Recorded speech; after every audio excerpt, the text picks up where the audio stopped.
భద్రాద్రి కొత్తగూడెం జిల్లా అశ్వారావుపేట మండలం గుమ్మడివల్లి ప్రభుత్వ పాఠశాలలో విద్యార్థులు రోడ్డెక్కారు. పాఠశాలలో 200 మంది విద్యార్థులు కేవలం 2 ఉపాధ్యాయులు మాత్రమే ఉన్నారని బుధవారం విద్యార్థులు ఆందోళన బాటపట్టారు. ఉపాధ్యాయుల కొరతతో విద్యా సంవత్సరం వృధా చేయవద్దని ప్లాకార్డులతో రోడ్డుపై బైఠాయించారు. తమ పాఠశాలకు వెంటనే ఉపాధ్యాయులను రిక్రూట్ చేయాలని డిమాండ్ చేశారు. ఈ యొక్క కార్యక్రమంలో విద్యార్థులు పాల్గొన్నారు.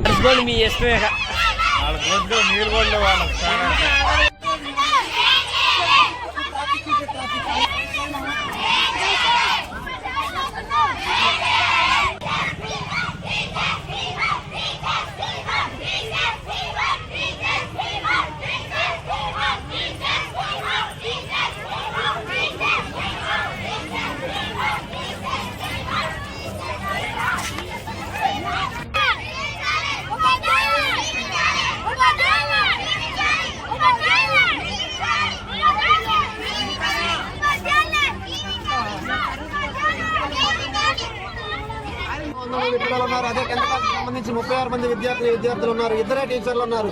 200 మంది విద్యార్థులు. 4 రోజులైతున్న స్కూళ్లు తెరిచి ఉపాధ్యాయులు రాలేదు. కావున మేము ఈ ధర్నాన్ని పిల్లలతో ధర్నా చేస్తున్నాం. గ్రామస్తులుగా, గ్రామం పేరెంట్స్ గా మాకు ఉపాధ్యాయులు రావాలి. వచ్చి మాకు డిఈఓ గారు, ఎంఈఓ గారు స్వచ్ఛమైన హామీ ఇవ్వాలి.